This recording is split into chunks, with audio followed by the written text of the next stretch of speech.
Unimúltiplas apresenta Entrevidas, edição especial, entrevistas com mães, famílias T21 e TEA e profissionais da Unimúltiplas. Diálogos sobre diferentes temas relacionados ao desenvolvimento, tratamento e a inclusão de... Oi, pessoal, eu sou a Sônia, mãe do João Paulo e a Natália. A Natália tem 18 anos e o João Paulo veio depois de 10 anos. Não foi programado, mas foi uma bênção de Deus na minha vida. Ele tem T21 e o TEA. Eu estou aqui para entrevistar a Paloma, né? Boa noite, Paloma. Boa noite. Me fala um pouco de você. Tudo bem, Sônia? Estamos aqui hoje trocando um pouquinho, né? Falando um pouquinho sobre TEA, T21, né? De um meu paciente. Eu sou psicopedagoga, terapeuta comportamental, atendo o João já há algum tempinho. E hoje nós estamos aqui para falar um pouquinho para vocês, tirar umas dúvidas da Sônia, coisas que a gente já troca, né? Falar um pouquinho sobre esse desenvolvimento, esse trabalho que é também, né? Aproveitando essa semana também que acabou de passar o Dia das Mães, e a gente está nessa vibe aí de recuperando o fogo das emoções, né? Apresentação, beijinho, um monte de coisa, né, Sônia? Nossa.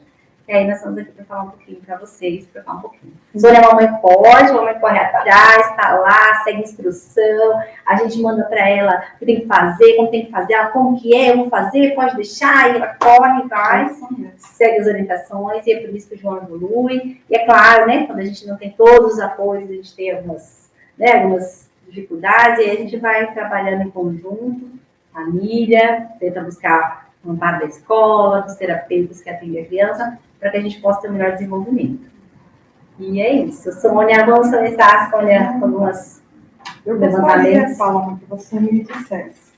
O CID-11 facilitou o diagnóstico mais precoce de TEA? Facilitou. O CID-11 ele veio com mais explicações, vamos colocar assim, sobre o diagnóstico, colocando as dificuldades dentro da fala, colocando as dificuldades dentro da deficiência intelectual, separando melhor como que como é feito esse diagnóstico. Então, para os médicos, para os especialistas que trabalham na área do autismo, ficou mais claro entender que aquela criança tem, às vezes, uma dificuldade. Então, tem o TEA com dificuldade de fala, tem o TEA com deficiência espiritual, ou tem o TEA com deficiência espiritual e dificuldade de fala. Então, ele veio mais explicadinho, o que facilitou esse diagnóstico mais cedo. Aquela criança que já vinha apresentando atraso de fala, às vezes uma troca, uma reciprocidade, e quando busca o médico, ele consegue ter um pouco melhor essa clareza ali. Até o pediatra consegue ter esse olhar, embora ele não seja um material que consulte com muita frequência, né, mas ele consegue ter melhor esse diagnóstico, sim, com certeza facilita bastante. Que bom, né? E qual é a diferença do atendimento precoce com o tardio?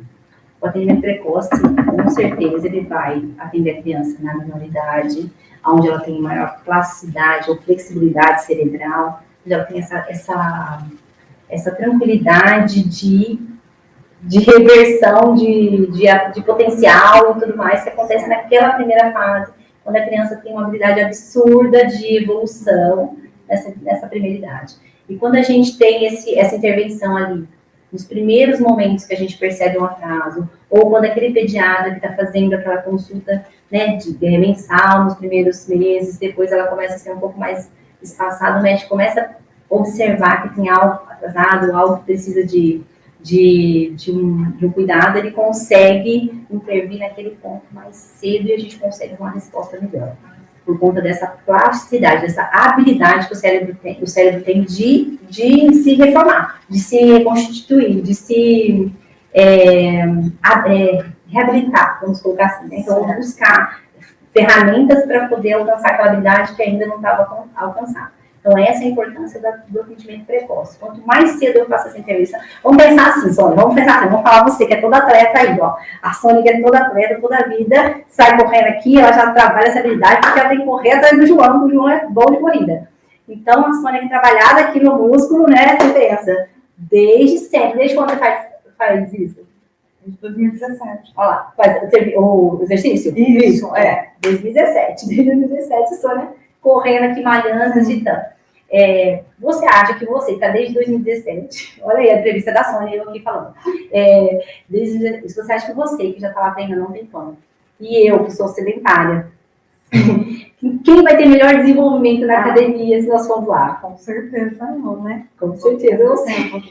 Né? Isso porque você tem essa habilidade, ainda que já era adulta, já tinha toda né, sua concepção física desenvolvida, mas você já está mais treinada que eu. Então, se eu for lá, eu vou ter essa dificuldade. Mas se a gente pegar uma criança de 3 anos e começar a fazer o mesmo treino que você está fazendo, você acha que quem vai desenvolver mais? Nossa, com certeza. Ela vai, é igual a gente pensar no balé, no músculo, o cérebro também é um músculo. Então a gente pensar, né, uma criança que está lá no balé, que é pequenininha, se ela começa essa habilidade ali no balé muito cedo, ela vai desenvolvendo isso muito rápido. Já eu lá, faço baletona, chega lá para fazer o balé, não vai ser o mesmo desenvolvimento. Então essa é a diferença em um atendimento, por exemplo, precoce, onde a gente vai ter o desenvolvimento do potencial máximo daquela criança, né, onde aquele cérebro está todo habilitado, com todo o potencial para desenvolvimento e para as sinapses dele podem ser feitas e refeitas diversas vezes, ainda que a gente tenha perda neuronal de algumas crianças por causa da poda inadequada.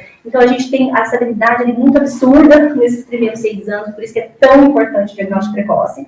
E quando a gente pega já uma criança mais velha, uma criança que já desenvolveu, já passou desse processo, que a gente fala das janelas de oportunidade que acontecem nessa primeira infância, quando a gente pega essa criança, talvez a gente não tenha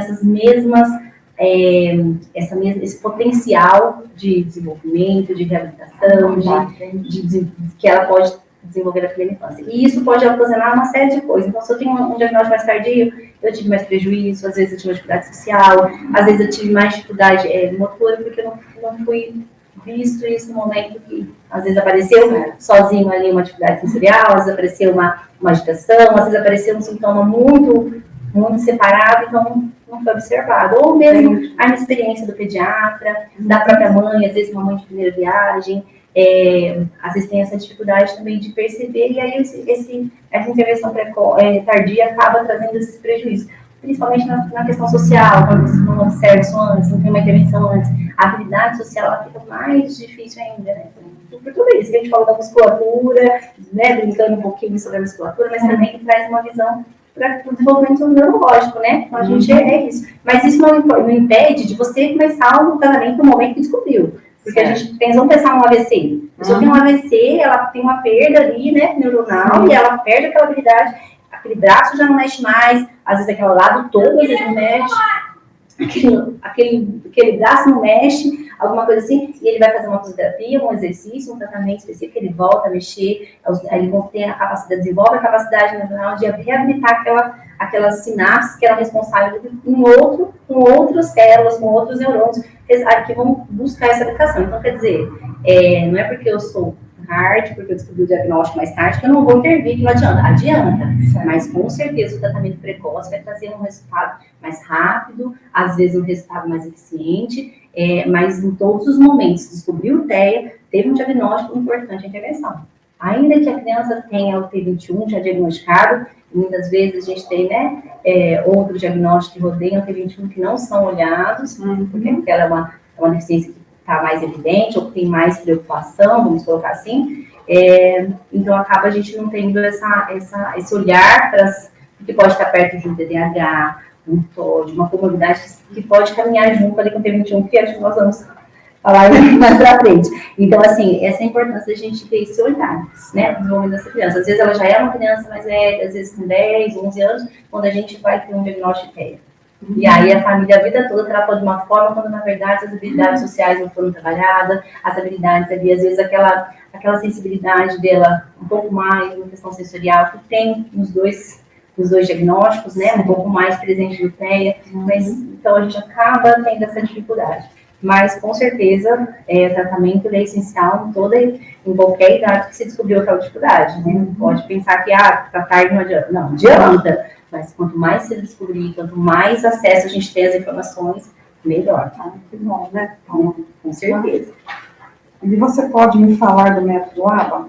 O que é? O ABA, posso? O ABA, ele é uma ciência. Ele não é um método, ele é uma ciência. Então, ele vem para ele é análise do comportamento aplicada. Então, a ABA ela não é um método, ela é uma ciência, onde ela estuda, né, tem alguns caminhos. Então, a gente tem experimental, a gente tem a ciência comportamental, que avalia o comportamento, a partir dele, a gente faz intervenção. Então, primeiro eu conheço esses comportamentos, eu observo esse comportamento, analiso eles, o antecedente, a consequência, e aí eu vou trabalhando com a criança a partir do comportamento, por que ele desregula quando isso acontece? Ou eu procuro o que aconteceu antes disso, né? Então, o que aconteceu antes desse comportamento inadequado? Ah, olha, as crianças estavam gritando muito, então por isso ele quis sair da sala. Então, eu vou buscar a resposta para um comportamento. Então, sempre vou partir de onde? Do comportamento. Né? Então, observa que uma criança, a análise do comportamento, ela visa esse desenvolvimento, ela visa esse olhar, né? Então, a partir daquele comportamento, entender o porquê ou o que causou e entender o que acontece imediatamente depois. Porque o que acontece imediatamente depois vai me dizer se aquilo é reforçado ou não. E aí, onde a gente tem que trabalhar as nossas mudanças, às vezes, a nossa intervenção. Porque por isso que precisa da família, precisa da escola, né? Então, vamos supor que a gente tem um comportamento inadequado, da criança chorar para pedir alguma coisa. E aí a mãe fala, eu já sei, ele tá com fome, vou dar uma comida, ele para de chorar. Então, ele reforçou o comportamento de choro com a comida. Então, ele vai entender, quando eu estou com fome, se eu chorar, ela vai me dar alguma coisa. Exatamente, eu reforço aquele comportamento. Então, ele trabalha nesse caminho. E às vezes eu brinco com as mamães assim, olha, não se preocupa. Ele fala, mas eu vou ficar fazendo troca com ele, vou ficar fazendo negociação. Agora é assim mesmo, mãe, não se preocupa, não é isso.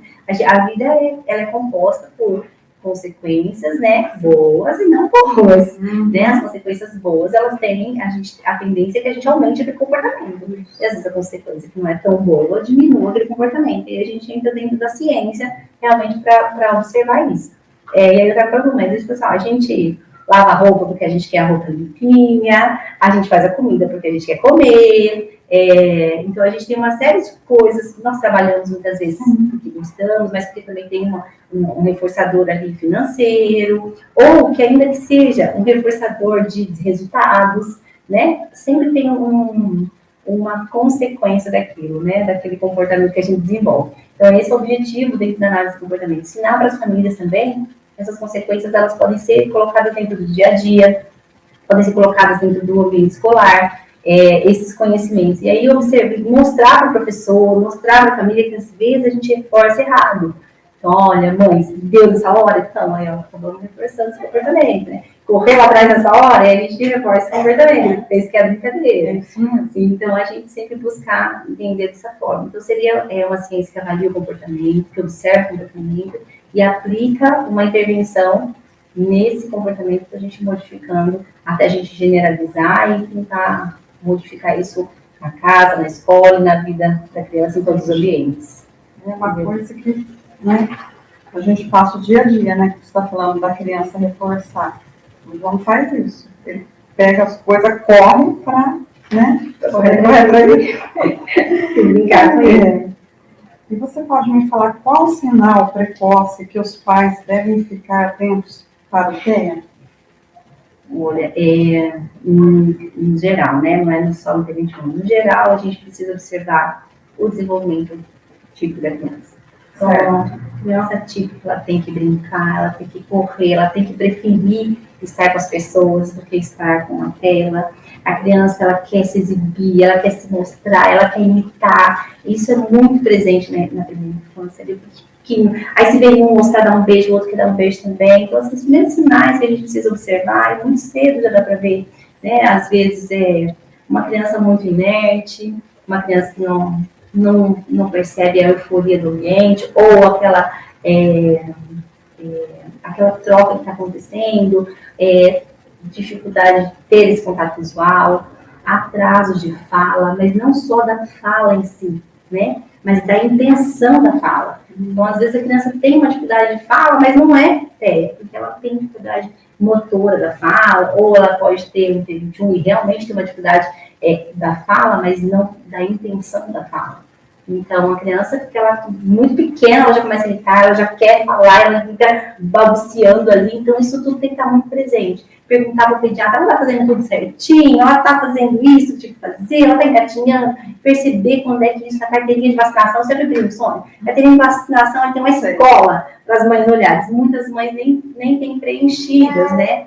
E vale a pena lembrar, mães, que é um direito nosso ter ela preenchida. Então, quando eu vou ao pediatra, vou ao médico, pedir para o médico colocar lá o marco da criança, onde é que ela está no desenvolvimento. Tem uma parte na carteira de vacinação, algumas carteiras, que é só para o T21, como é o desenvolvimento do T21, né? Tem ali um parâmetro, para que as mamães possam acompanhar também. Então, vale lembrar que lá tem bastante informações sobre esse desenvolvimento, mas os primeiros vão estar sempre ligados à questão social, a questão da reciprocidade, da troca, essa dificuldade de querer olhar, de querer estar junto, de querer trocar, às vezes o contato físico, às vezes parecer que não está escutando direito, não atende ao nome, o olhar, são os primeiros indícios. Comportamentos repetitivos, sem muita função, balançar de mão, um balançar de corpo, né? Alguns comportamentos assim, muito sem função. Então você vê que a criança repete aquele comportamento que não tem função.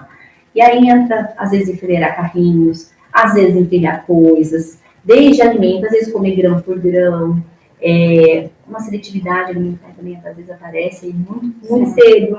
A criança não quer pão no meleca, não quer pão. A criança gosta de meleca, a criança gosta de bagunça, então isso também, né, pode ter mas especialmente dentro da reciprocidade, dentro do social, que entra a comunicação, porque ela também é social, e aí a comunicação como intenção também, né, a intenção de se comunicar. Eu, às vezes, não sei falar, mas eu quero, eu aponto, eu puxo, eu falo, então e assim como o João, como eu vejo informação, né? É isso mesmo, o João é assim. Não verbal, mas ele é extremamente comunicativo. O menino que fala sem falar, né? Isso mesmo. Ele fala, ele mostra o que ele quer, então ele não tem dificuldade em expressar a sua vontade ali, ainda que seja gestual, tá soltando algumas palavrinhas, né, solta um somzinho de bichinhos, mas essa questão social, dessa troca de querer estar junto, e comportamentos repetitivos e estereotipados, esses são as principais características que os pais precisam ficar atentos. Viu comportamentos que não estão ali, não estão entendendo, não está entendendo aquele comportamento, tenta buscar essa criança, brincar com ela, fazer uma coisa,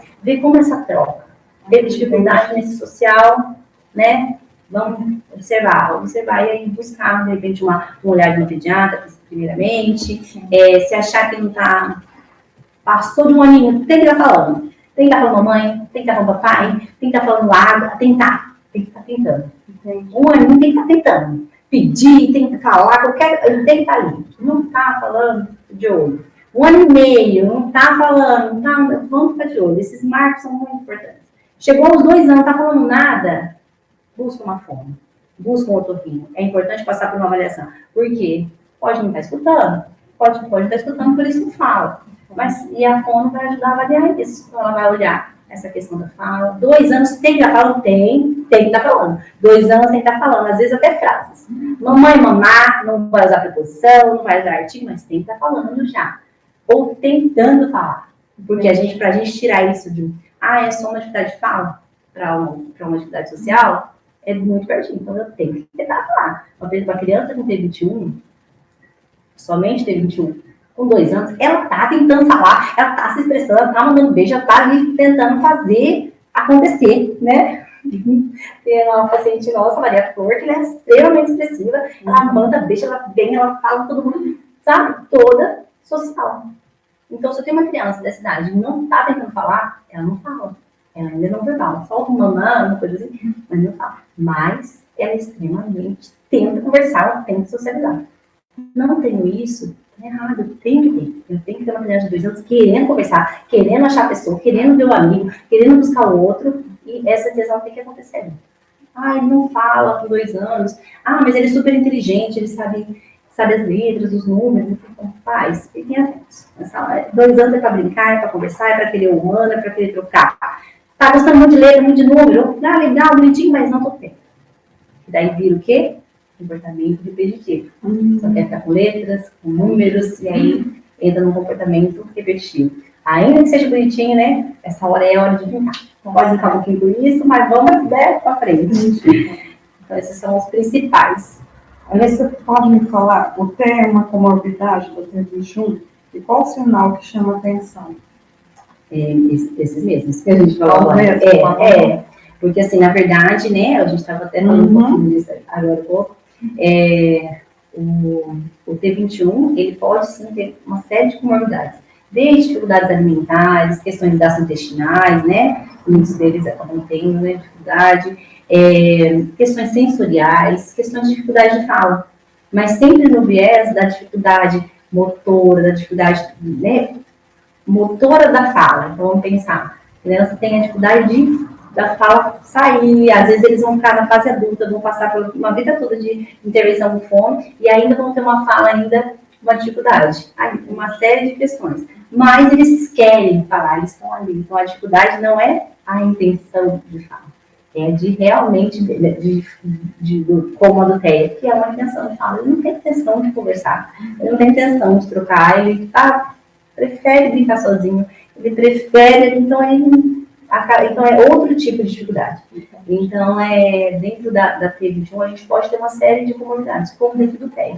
E uma das dificuldades que há alguns anos vem sendo estudado, por alguns médicos têm tido um olhar um pouco mais para a T21, é justamente a TEA. Né? Aquela criança com T21 que é muito quietinha, que não é de conversar, que não quer, sabe, que prefere ficar sozinho, que às vezes tem muita estereotipia, às vezes mexe muito com os dedinhos, às vezes mexe muito com o mesmo brinquedo, às vezes quer muito bagunçar as coisas para fazer barulhos, sem função. Então, quando a gente tem inabilidades sociais, que não é uma característica do T21. Então, o T21 é social, ele não tem uma dificuldade de interação social, ele tem uma dificuldade no sentido da troca. A dificuldade dele, as dificuldades são diversas, mas são outras. Então, percebi que aquela criança não quer. E quando eu fazia um projeto na PAI, era bem novinha ainda, e eu lembro que eu vi alguns professores falando assim, aqueles lá são quietinhos, aqueles lá nem conversam com ninguém, aqueles não querem brincar. E na época ele não era especialista em autismo, então achava que era dos tipos, por exemplo, da T21. E na verdade eram crianças que provavelmente poderiam ter um TEA, porque eram crianças que estavam brincando sozinha, preferiam estar sozinha, não gostavam muito de ser abraçadas, o que a gente não vê muita dificuldade, às vezes, na grande maioria das crianças que têm um T21, sem a comorbidade interna. Então, uma estereotipia, um comportamento repetitivo sem função, e uma inabilidade social, uma dificuldade social de trocar, de querer estar junto, de brincar, de dançar, podem estar muito ligadas ao TEA. Então, ela pode ter, sim, muitos casos que a gente tem, que ainda nem foi diagnosticado. E aí a gente entra um pouquinho mais para frente sobre isso. Se a gente trata igual, se a gente trata diferente, né? Deixar. E o tratamento é diferente desse caso, né? Como você falou. E na sua opinião, por que a demora no diagnóstico dessa comorbidade relatada anteriormente? Então, exatamente isso. Tanto demora, né? Porque se a gente tem ali uma síndrome, né? Que era uma síndrome que era mais olhada, mais vista, que está ali no rostinho deles, né? Uma síndrome que nasceu, muitas vezes o médico já levanta a hipótese, faz o exame e já dá um diagnóstico. Então, tem uma dificuldade, tem um marcador biológico. Então, na hora o médico dá aquele resultado, pronto, esse é o problema, vamos ver se tem dor no coração, vamos ver se tem... Vai buscar as dificuldades de uma síndrome de Down, de um T21. Ele vai buscar essas dificuldades, vai focar nelas. E aí a criança vai crescendo e o foco está aqui. E não parei para olhar se ela é recíproca, se ela imita, se ela troca. Quando não, a gente pega uma ótima profissional, como a Tânia Bob, né, que tem um olhar absurdo, e ela consegue ver, olha, não tá, né, devia brincar mais, devia fazer mais. Olha, essa agitação não é comum no T21, que é especialista dentro do desenvolvimento da criança com síndrome de Down e também do desenvolvimento infantil de modo geral, porque eu sempre brinco assim com as alunas e tal, né, eu falo, gente, pessoal da pós, pessoal que eu supervisiono, falo, gente, pensa, primeira coisa, a gente precisa conhecer o desenvolvimento típico. Qual é o desenvolvimento típico? O que uma criança de 0 a 1 tem que fazer, o que de 1 a 2, de 3 a 4 e assim por diante, até a gente, na primeira infância, o que a criança tem que desenvolver até essa idade. Sei o que é isso, eu sei que não é. Então, se eu sei o que ela tem que fazer com 1, que ela não está fazendo, eu sei que está errado. Está com dois, e a gente tem margem, né? Tá, e tem que fazer exatamente. Não, tem às vezes uma margem de 4 meses, 5 meses. A gente fala 4 meses, 5 meses, não. Nós somos adultos, não faz diferença, né? Mas pensa em 4 meses, 5 meses de um bebê. Faz muita diferença, né? Então, muitas vezes o bebê começa a comer com 4 meses, 5 meses, que a mãe volta para o trabalho. Então, é muita diferença de bebê que vinha por leite. Você pega esse primeiro ano da criança, ela desenvolve absurdamente. Nada que ela vai desenvolver na vida desenvolve como é que eles eram dela. Então, quando você conhece o que é típico, o que desenvolve ali dentro do desenvolvimento típico, quando você tem autoestima, você consegue ter esse olhar. E a Tânia tem essa especialidade de desenvolvimento infantil. Então, quando ela bate o olho ali, que não está dentro do desenvolvimento, opa, conhece o T21, sabe quais as dificuldades que o T21 pode ter. Não está dentro, olha, vamos olhar isso aqui melhor? Vamos passar para uma pessoa que conhece o diagnóstico? E aí foi assim que o João chegou para mim, né? Foi a Tânia dele esse olharzinho, falou assim, ó, vamos avaliar se não tem aí algo a mais, né? É muito importante para o tamanho, essa ajuda para a mãe, né? Quando a mãe sabe que o bebê tem algum problema a mais, no caso, né? E não sabe o que é, por causa do comportamento. Né? Então, se sente assim, desamparada, às vezes. Totalmente. Porque via aqueles comportamentos, às vezes, e não conseguia, né, achar uma resposta. Para você entender, porque a mãe fica perdida nesse tempo, sabe? E você não sabe que a criança tem TEA, né? Ainda T21, no caso do João, né? Tem o T21 e o TEA, né? A gente fica totalmente perdido, né?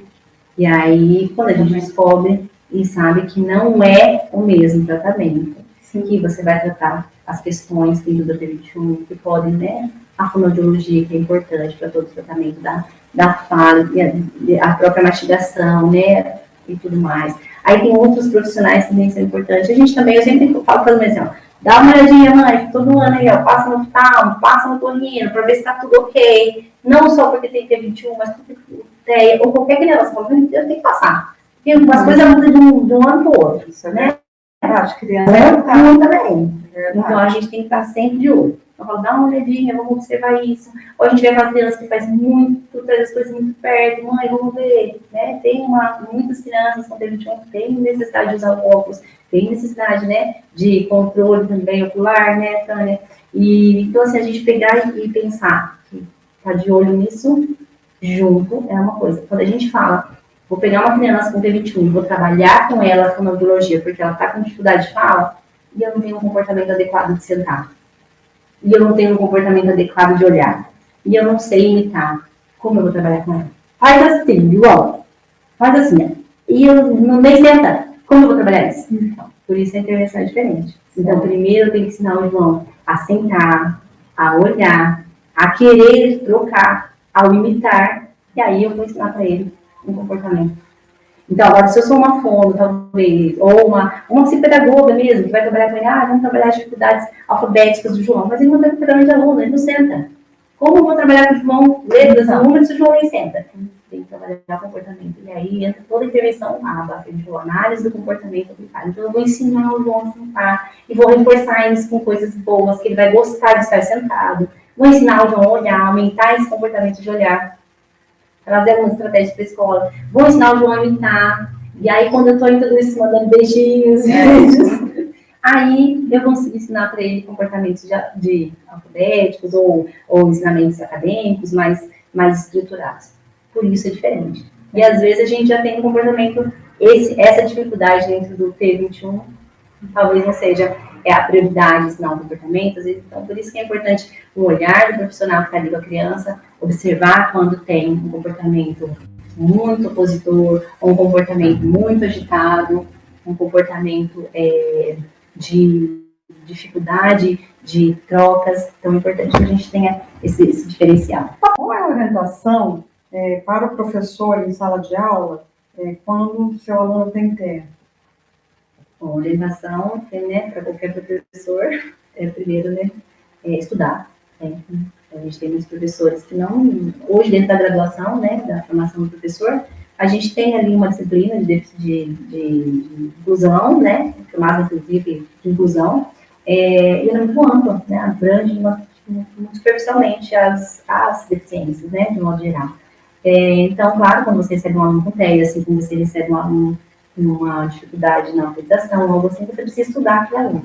Então, no geral, os professores já fazem isso, uma avaliação dos seus alunos. E quando você recebe essa criança, o que eu devo fazer primeiro?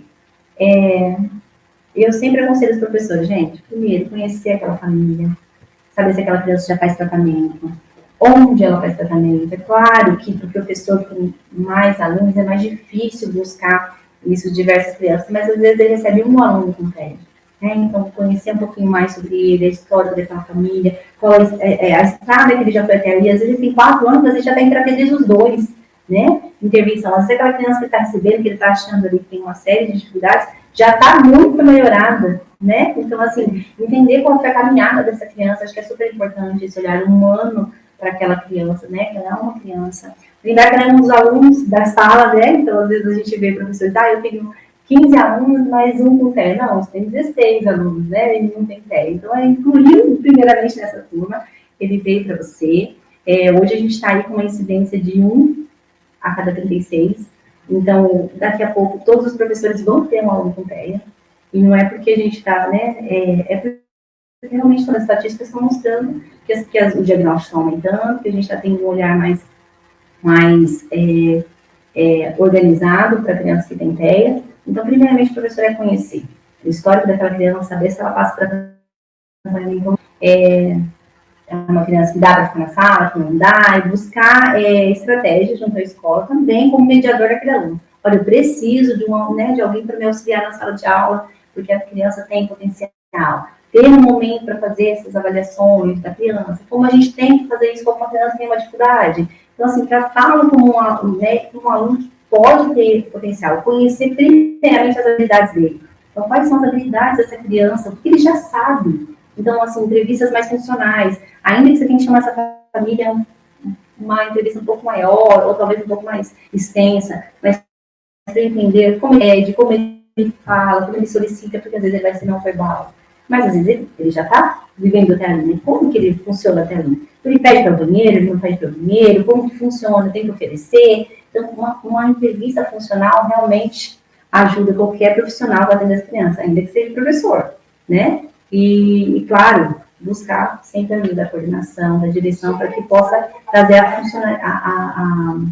a organização disso, né? Porque às vezes vai ter uma dificuldade. Vão ter crianças com TEA, não vão precisar de um cuidador ou de uma pessoa ali juntinho dela o tempo todo. Mas vão ter muitas crianças que vão precisar. Porque, assim como o João, às vezes, precisa muito por conta dessa questão de correr, de não conseguir ficar sentado na sala, às vezes, né? Até a professora, às vezes, consegue mantê-lo ali, dependendo do perfil da professora, né? Tivemos professores aí que tinham um perfil mais incisivo, que conseguia manter o João ali, né? E outros já nem tanto. Mas a gente precisava dessa intervenção, precisava dessa ajuda ali, presente, ainda que fosse para ele entender aquele ambiente. Em alguns momentos ele vai seguir sem, tem potencial para seguir. Em alguns momentos ele vai precisar de direção na hora do intervalo, outras brincadeiras, as idas ao banheiro, e assim são todas as crianças. Só que para isso elas precisam entrar nessa rotina, engrenar nessa rotina, e muitas vezes vão precisar de auxílio de alguém junto delas. Então, assim, o professor precisa entender quem que é essa criança. É aquela que precisa o tempo todo? É aquela que precisa de ajuda para a banheira? É aquela que precisa de ajuda para comer? Então, ele precisa entender qual a funcionalidade daquela criança. Então, como ela funciona.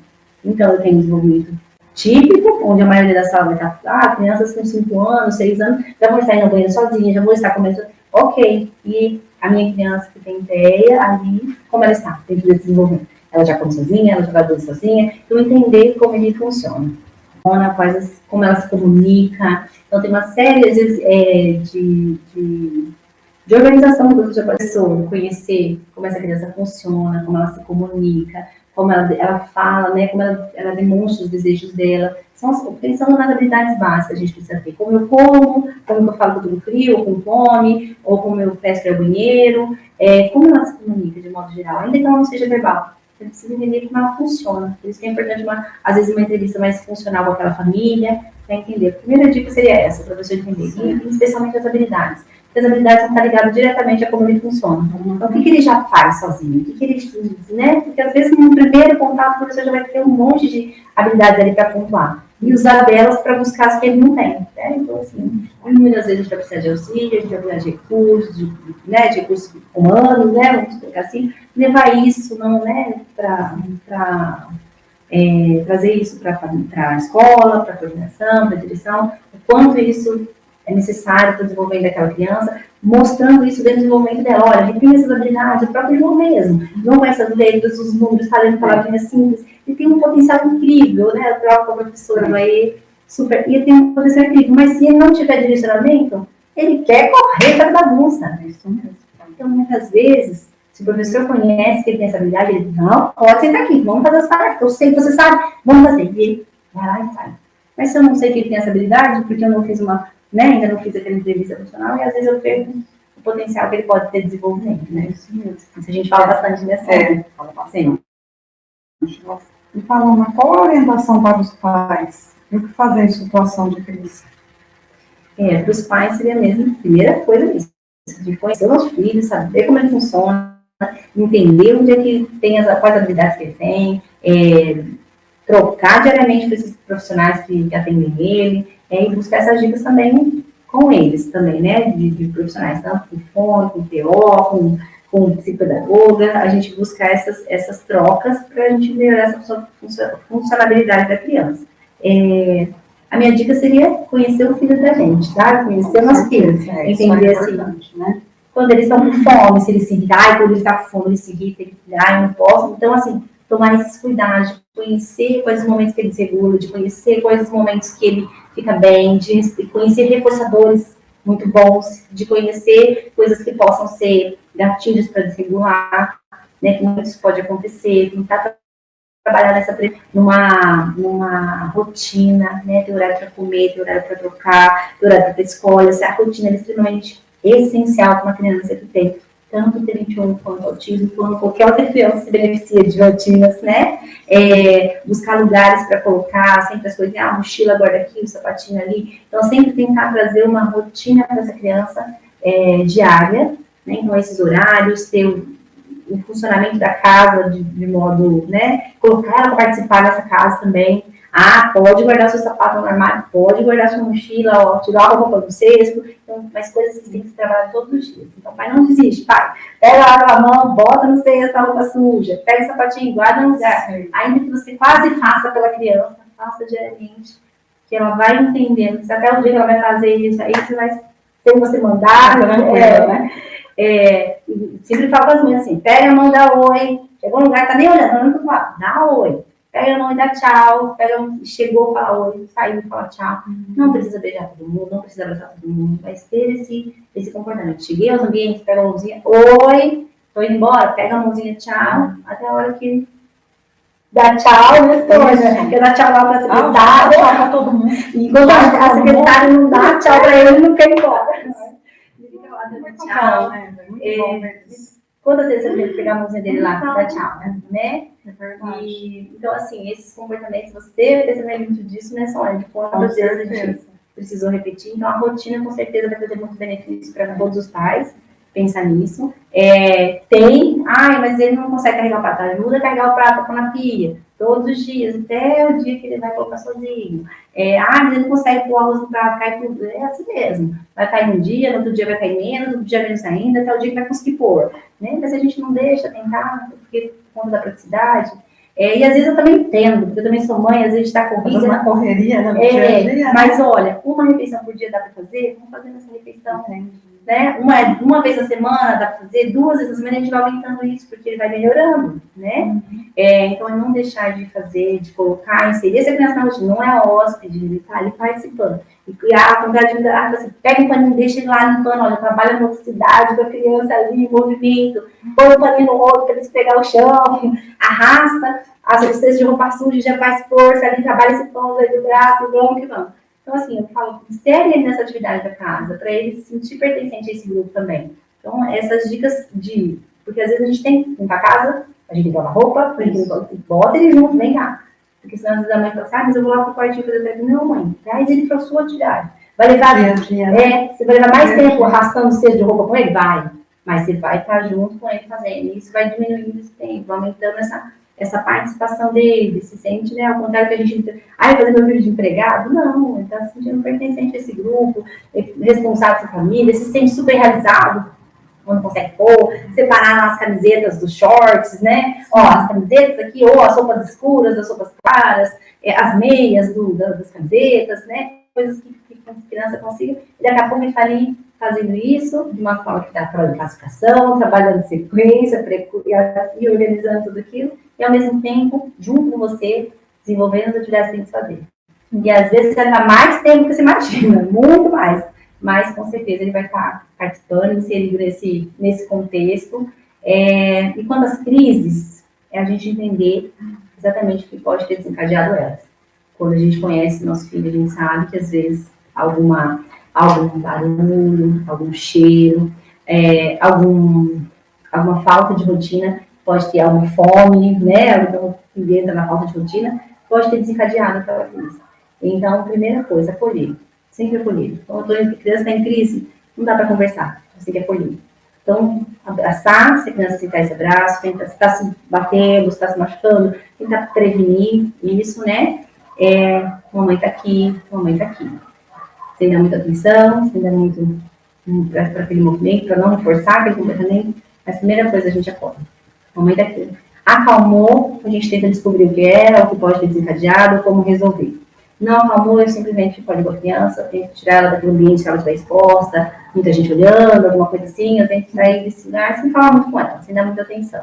Então, porque às vezes a criança entra num comportamento disruptivo, e a gente não consegue controlar no ambiente que está. Então, a gente tem que pegar aquela criança e sair daquele movimento sem falar muito com ela, dar muita atenção para ela e tentar ter um lugar onde ela possa se segurar, onde ela se acalme e eu posso conseguir falar com ela. Mas tentar evitar um mínimo de atenção.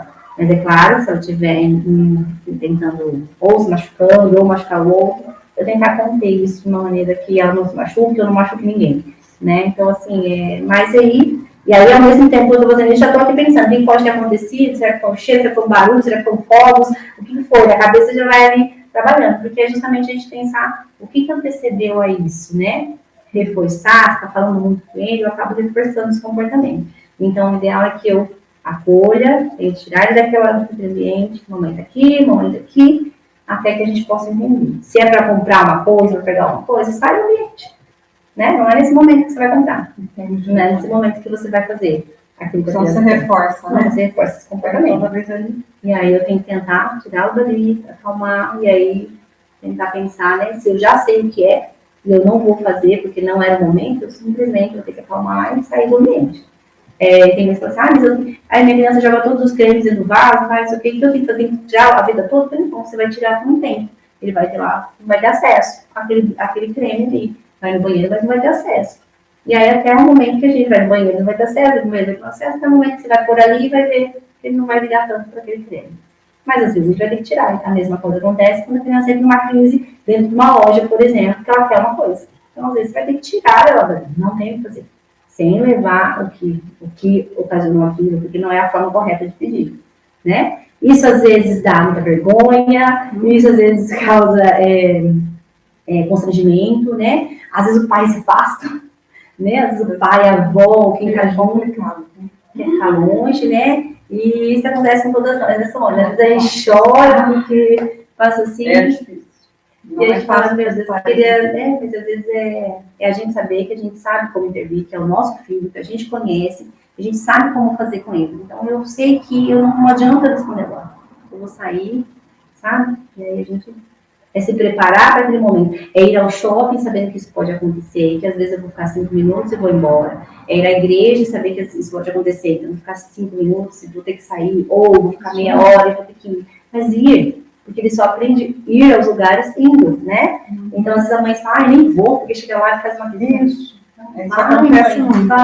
Quantas vezes, né? Você já falou aborrecimento, né? Que você passa, e às vezes situação. E aí a gente, às vezes, poupa, se limita, Exatamente. E às vezes eu falo, vai, não tem que fazer vocês, mas você tem que se preparar. Eu vou e pode acontecer isso. Então, se acontecer, como que eu vou me organizar? Né? Então, assim, e eu falo para as mães assim, Sônia, tem dia, já falei para você, não tá bem nesse dia, não tá legal no dia, se respeita também.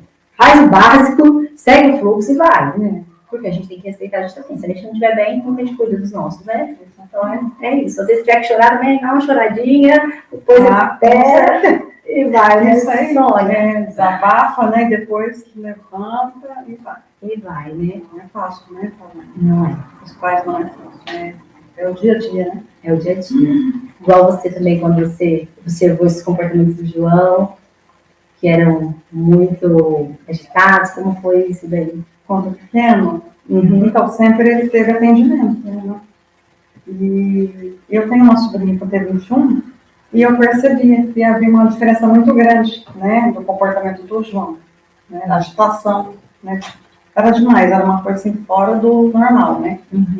E aí a doutora Tânia me instruiu, né, me encaminhou, aí foi dado o diagnóstico, né, do TEA para ele.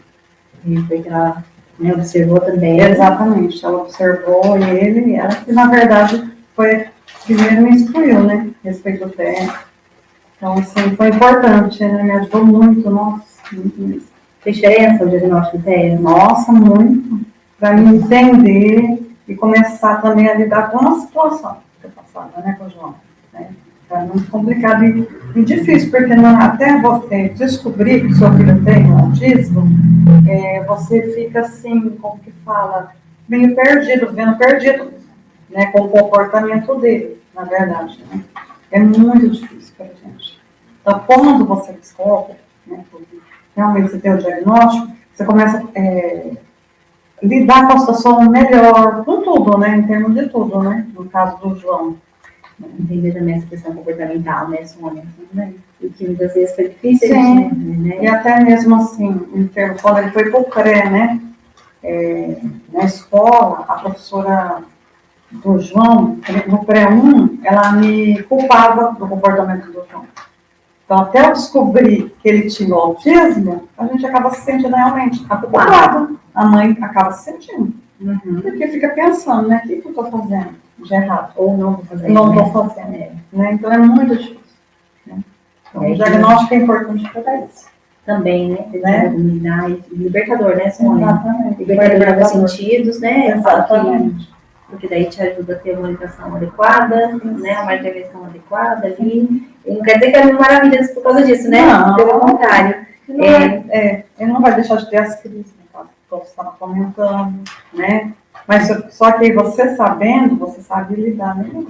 Você sabe que às vezes não dá aquela atenção. Exatamente. Não reforça, né? Você está falando de reforçar. Não reforça. Muitas vezes a gente fica reforçando o comportamento dele sem saber, né? E com isso, né? Vai percebendo, né, como que faz diferença. E eles são existentes, né? Eles são evidentes. Não, completamente. Se deixar, ele fica 3 horas lá insistindo na mesma coisa. Né? Não cansa. Inacreditável. Só a mãe sabe, né? O dia a dia, né? Que não é fácil. Eles fazendo isso, né? Com a gente. Acho que é isso, né, Sônia? Entender que o diagnóstico não é para você, no seu caso especialmente, foi libertador, no sentido de entender que era outra intervenção, né? Era uma intervenção comportamental que a gente precisava, junto, né? Isso não quer dizer que ele deixou de precisar de fome, isso não quer dizer que ele deixou de precisar de exercício ou de estímulo, né? Motor, não é isso. Mas é que trouxe um outro olhar, né? Um olhar de entender esse comportamento. E não quer dizer que nós alcançamos o auge, né? Só temos muito caminhada ainda, né? Mas a gente não tem caminhada, a gente entende ele, né? E a gente entende como ele funciona. Então, isso faz diferença em todo o tratamento, né? Então, acho que com certeza entender que não há mais uma coisa que eu querendo achar com o meu filho, né? Porque às vezes a mãe com P21 ela já está tão cansada de tanto diagnóstico, tanta dificuldade. Às vezes a criança já passou por cirurgia, já passou por tantas outras dificuldades, né, Sônia? E aí quando chega e fala, você quer dar mais uma coisa, já não tá bom, né? Esse tipo de coisa. E não é isso. Porque justamente a gente está olhando o desenvolvimento dessa criança, olhando o desenvolvimento global dela, né?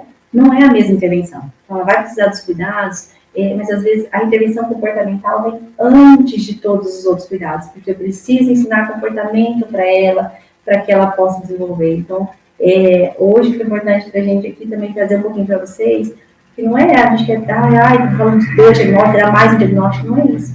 É justamente a importância de entender que às vezes o TEA ele vai estar comovido com outras deficiências e pode sim fazer um diferencial enorme na vida de uma criança, de um adulto, de uma pessoa, quando ele tem o diagnóstico de autismo. Daí entende que a intervenção é comportamental e vai fazer uma diferença enorme na vida daquela família, como foi no da Sônia, né? Entender que não era culpa dela, o João às vezes se agitado, não era culpa dela, não que seja culpa de alguém, mas que tem uma desorganização, uma desordem ali que é neurológica, né? Então tem ali, é comórbida, junto com o T21, junto com as dificuldades do T21. Quando a gente entende isso como tratamento, faz toda a diferença. Para uma criança, é só para... Não, para uma família, para uma irmã, né? Que também, às vezes, aprende estratégias, para uma professora daí, parceira, uma escola. Então, às vezes, esse conjunto faz toda a diferença na vida, com certeza, né? No movimento dessa criança. Ter o conhecimento, né? Nossa, é muito importante, né? Para todos nós. Todos que estão à volta deles, né? Nossas crianças. É muito importante. Eu espero que eu tenha respondido suas perguntinhas, Sônia. Respondeu. Foi ótimo. Eu falo. E eu dar um beijo para todas as mamães, assim, não tenho medo, né, de pensar nisso, de buscar mais orientação, né? Sim. E é importante, né? A orientação sempre é importante para nós, né? Para as mamães. Sim. A gente mais tranquila, né? Com certeza. E é isso. Então, eu quero te agradecer, né, pelas suas orientações, né, para nós, para as mamães ficarem mais tranquilas, né? E muito obrigada. Obrigada a você pela oportunidade, Sônia. Eu que agradeço. Muito obrigada. Boa noite.